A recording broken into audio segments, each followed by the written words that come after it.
My name is Michael Bailey, and I'm an Android engineer at American Express. Today I'm going to be talking about reducing UI test flakiness with BusyBee. To illustrate the points I'm going to be talking about today regarding idling resources and how you can make your tests less flaky, I have a sample app here where you can type in the name of a verse, hit the load button, and it will load and display the text here. And then I have a few tests that operate on this that we're going to talk about why they're flaky and what we can do about that. So just to give you a brief overview of what's going on here, we have a network client and we have an on-click listener on this button. And when you click it, we put the loading text in the results area. And then on a background thread, we execute a network request and we either get success, client error, or a server error back from the network client, and then we display that when we get it back. And the request is off to this Bible API here.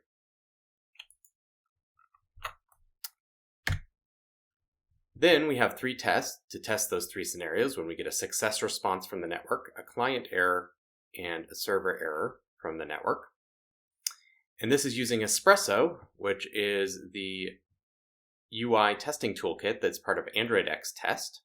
It has a Fluent API, so you say on view with hint verse. You can see the hint there. Type this text, John 3:16. Then you're going to hit the load button, perform a click on that, and then check that in the results area it matches the expected text. And then we do a similar thing for the client error and then for the server error. So let's run these tests and see if they're going to pass for us off the bat. So it's running the tests here. We got a pass, and a fail. So the reason that this one failed, and we'll actually run it again to see if we get the same or different results. Now this time, the client error failed, this one succeeded, and that one succeeded. So what is a flake? A flake is when you run the same test and you get different results, and you definitely don't want that. You want the same test either always fail or always pass.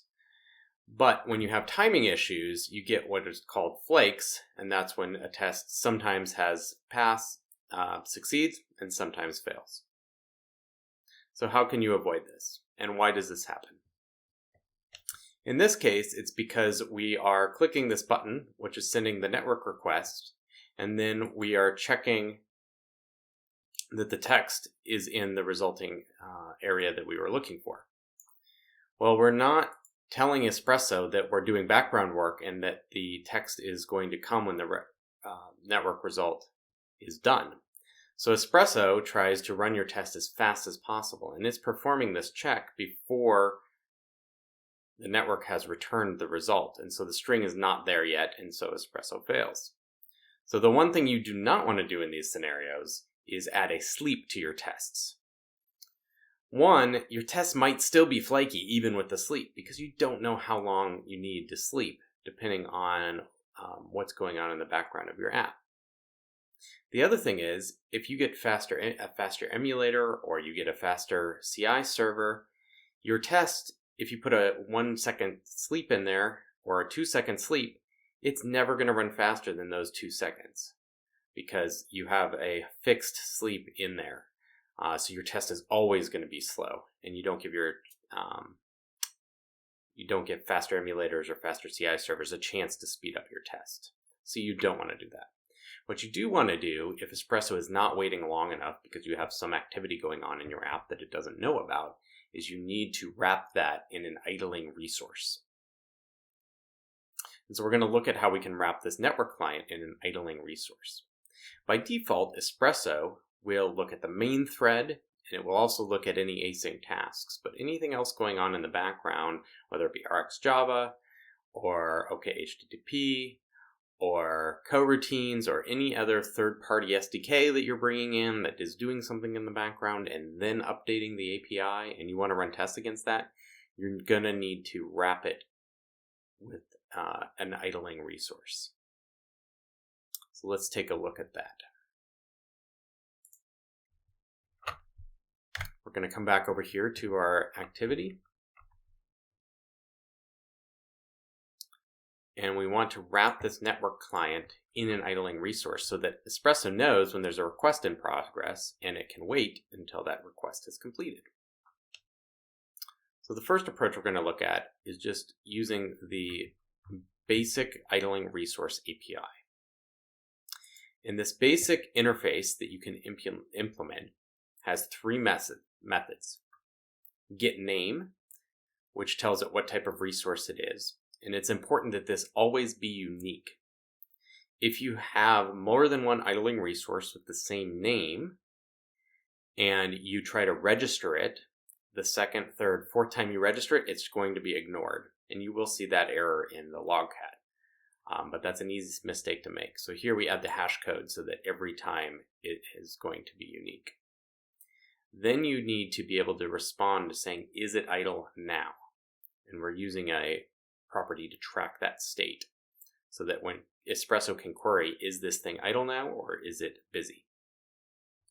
The other thing you need to do is you need to capture a handle on this callback that Espresso passes into your idling resource, store that, and then when you go from being busy to being idle, you have to notify Espresso via this callback. So let's look how we're implementing this. We're overriding make request here, and we have a delegated network client that we're wrapping here. So the first thing we do when a request comes in is we say is idle is false. And then we're going to track which requests are in progress by adding them to this mutable set. And then we're going to actually make the request on the delegate. And then based on the callback that we get, whether it's success or client error, we make the appropriate call on the delegate. And then after that's done, we remove that request from the request in progress. And if that was the last request, then request in progress will now be empty. And then we set idle to true, which means that when Espresso calls is idle now, is idle, it will return true because we've set that to true. But we also have a setter here on this field so that when we set it to true, that we also call the on transition to idle callback proactively. So you also have to tell Espresso every time your resource goes from being busy to being idle. So just to wrap this one resource, this took quite a bit of code that is somewhat boilerplatey. And so we're going to look at some alternative methods. I'll also note that depending on the threading that you have going on with a particular API that you're trying to wrap with the idling resource, this may not be sufficient and may not work. You may need additional synchronization. You may need to use a concurrent set here to track the requests. And you need to think about the threading and the thread safety when you're implementing an idling resource. Otherwise, you may still get flakes because of subtleties of thread safety. So keep that in mind. So once you've created an idling resource that wraps whatever API you're dealing with, you need to then register that and make sure that every time you use that API that it's being properly wrapped. So how can we do that? Well, in this case, we're just going to do it right in the activity. You may want to do this in your dependency injection framework, but you need to make sure somewhere in the app that you do this setup. So you can see here, we added a setter on this network client so that when it gets set by your dependency injection framework, you can wrap it here. You may also want to do this logic elsewhere in your app and not in your activity. But what we're doing here is we're checking that if the existing field was already an idling resource, we unregister it. And then we wrap it in the idling resource network client. And then we also register that with the idling registry. And this is how Espresso knows that this idling resource exists. So now that we've added that, let's go back and run our tests again.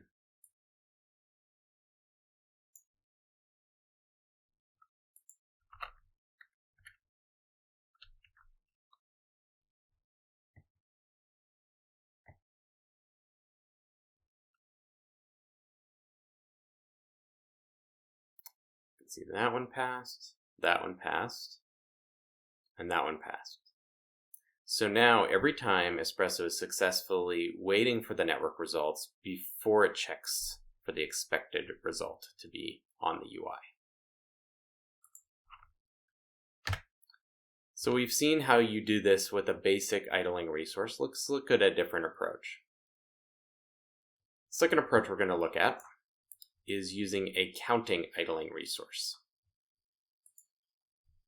Again, we're going to wrap the network client with a delegate, but this time we're going to have another field that just contains a counting idling resource, which is something that is provided by Android X test. We still have to make sure that the resource name is unique. It has to have a different name every time, otherwise when you register it again, you can't register it again. It'll ignore the second time it gets registered. But you can see overall this is much simpler. We don't have to track our own set. All we have to do is increment before we delegate and make the request. We increment the idling resource to tell that there's something in progress.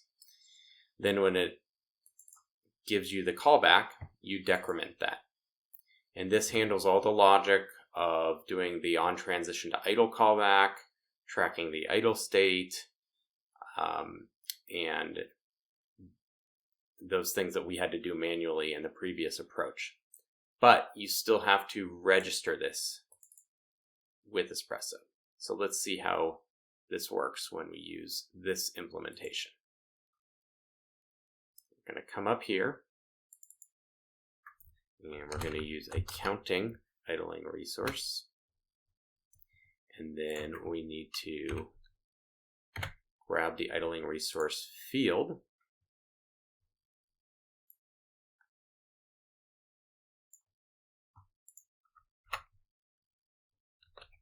And then let's execute our tests again to show that we have gotten rid of the flakes.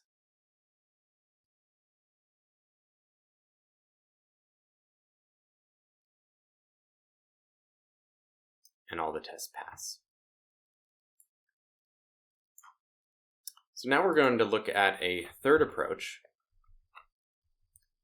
to idling resources, which is a library called BusyBee. This is a library available as open source on GitHub, and you can consume it through a Gradle dependency. So we've seen how we can make this less flaky with an idling resource. We've seen how we can make this less flaky with a counting idling resource. And now we're going to look at a different use case. What if, in addition to checking that the text showed up after we clicked the button, we also wanted to check that loading was there while the network request was in progress? Well, to make sure that we actually test that at the right time, and we need to control the network client to make sure that this doesn't flash on the screen too quickly for Espresso to see. So what we would need to do is we need to have a network client that can hold the response until after we verified that the loading message is there, and then we can tell the network client to release the response and check that the final text is shown. So let's see what happens when we run this with our counting idling resource in place.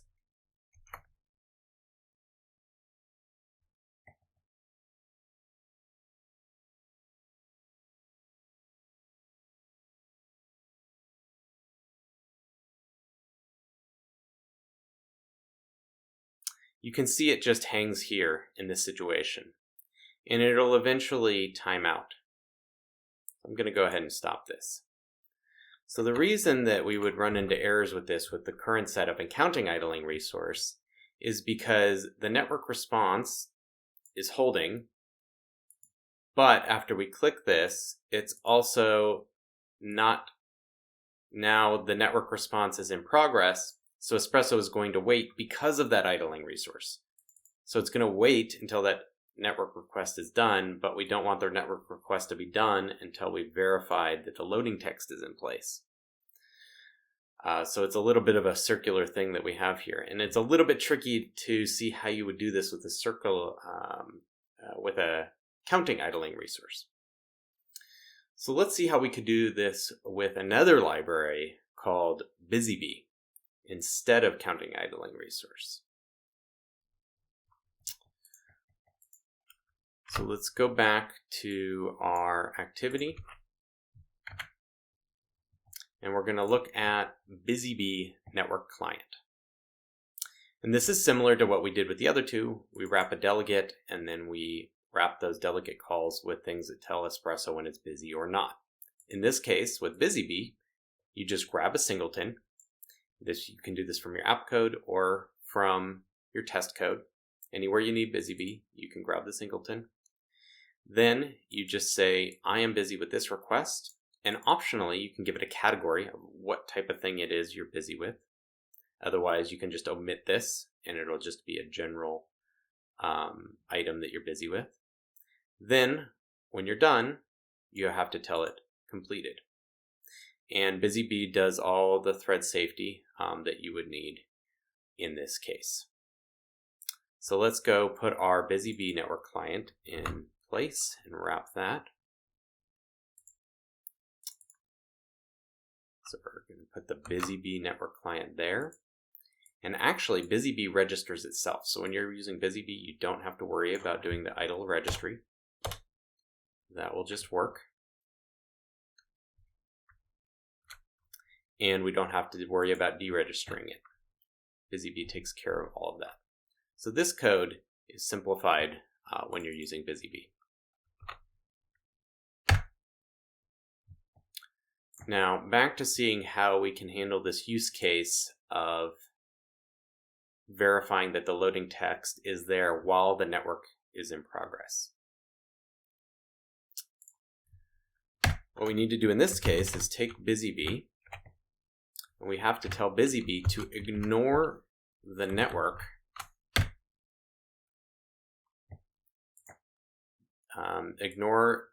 being busy while we load this and verify it. Then once we're done verifying that, we can tell BusyBee to start paying attention again to that category. Because we do want to make sure that Espresso waits. Once we've verified this, we want to make sure it waits before it checks for this next thing. So we need to tell BusyBee to again start paying attention to the network before we release the response, so that we ensure Espresso waits long enough. So now that we've added that, let's go ahead and run our tests again.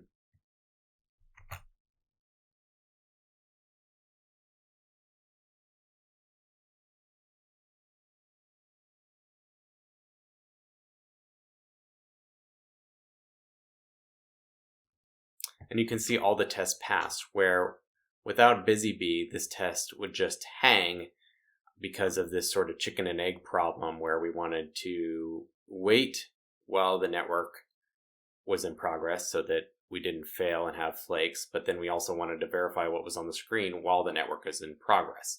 And BusyBee can help us solve that sort of use case for our tests. BusyBee also has some other characteristics that are different from CountingIdlingResource. In the BusyBee case,